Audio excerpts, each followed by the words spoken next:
le aziende moderne hanno in realtà, oltre a quello che noi vediamo di tangibile, quindi la loro operatività, gli impianti di produzione, gli uffici, hanno un cuore informatico.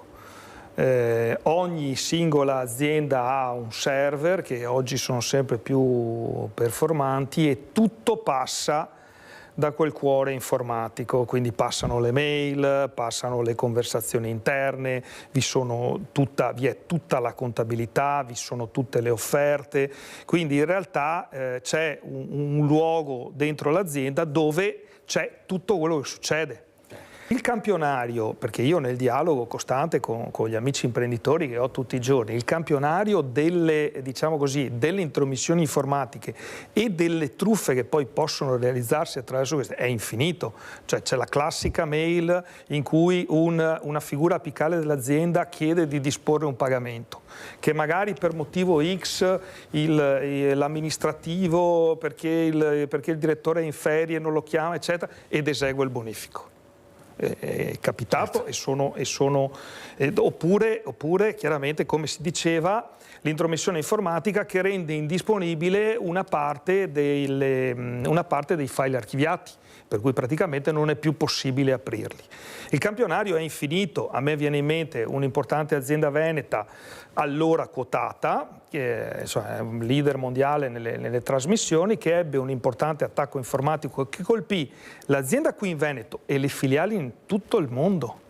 Di conseguenza questa cosa generò, siccome questa azienda aveva importantissimi clienti dell'automotive tedesco piuttosto che aziende importanti americane, è quotata in borsa, determinò una dichiarazione ufficiale, perché giustamente tutti questi depositavano progetti, quindi c'era un tema di privacy e di segreto industriale che naturalmente era stato minacciato. Questa cosa determinò poi, 2 anni dopo, l'uscita dalla borsa di questa società. In realtà ci sono sistemi di difesa importanti, cioè le aziende possono difendersi da questi attacchi informatici, certo, di ogni phishing piuttosto che appunto dalle intromissioni informatiche, che è un costo aziendale ulteriore ed è un costo molto importante. Addirittura il sistema di software dopo, no? Ufficiale costa meno rispetto agli strumenti di firewall piuttosto che a tutti gli hardware e software che impieghi per difenderti. Ma capiamo che non è simpaticissima la politica che sta facendo. Beh,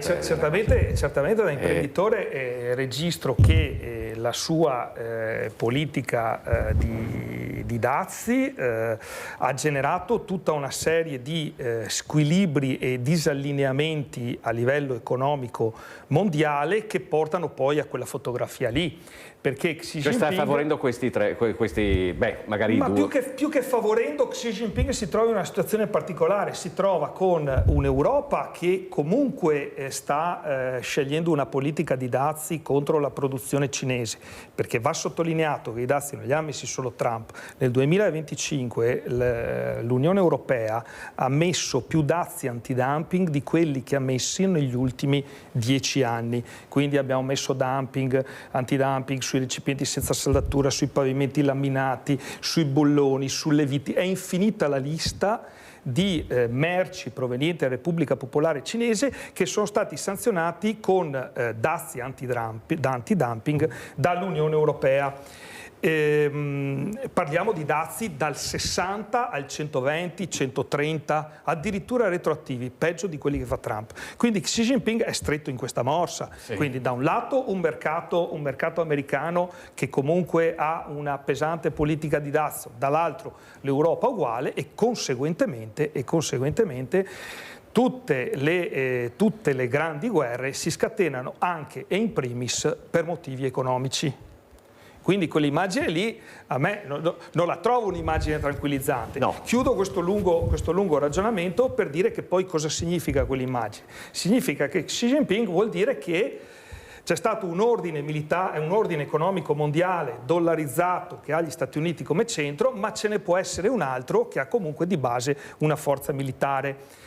Si lega e tutto si chiude con quello che succederà in Ucraina, perché il passo successivo sarà quello dell'invasione di Taiwan. Parlo Sì. poi da imprenditore, insomma, perché sono a mio modo sindacalista anch'io, datoriale, quindi insomma registro il sentiment, no, come si dice, delle imprese. Ed è successo quella cosa che dici tu, Vianello, nel senso che il popolo delle imprese, il popolo delle partite IVA in Veneto ha subito diversi passaggi, è stato leghista, è stato forzista e in questo momento, democristiano, diciamo, prima democristiano, esatto. e in questo momento probabilmente c'è una capacità di Fratelli d'Italia di, diciamo così, di polarizzare alcune istanze che sono care alle imprese. Questa è una trasformazione legata però anche ad un aspetto culturale, anagrafico,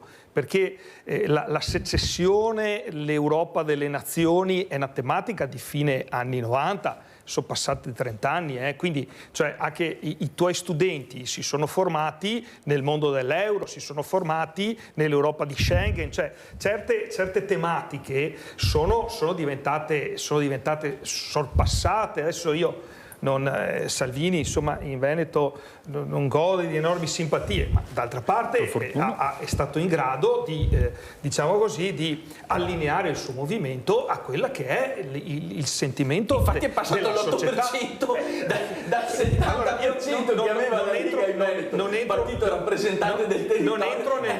Non entro nel merito rispetto a questo. Ti dico che comunque un dato è certo, e qui lo dico da imprenditore. Il Veneto come sostanzialmente seconda regione per PIL in Italia, prima regione turistica, è saldamente di centrodestra, quindi in questo senso non c'è mai stata una deviazione politica come quella che disegni tu. No, quella dal federalismo al centralismo sì, però. Sì, allora, consentitemelo. In realtà il punto qual è? Adesso abbiamo appena delineato una realtà che vede contrapposizioni globali tra Stati Uniti, Cina. Noi abbiamo bisogno come imprese di un'Europa da 300 milioni di consumatori, perché sennò la roba nostra la vediamo da nessuna parte. Quindi il tema di questo dire io sono Veneto è ormai privo di significato.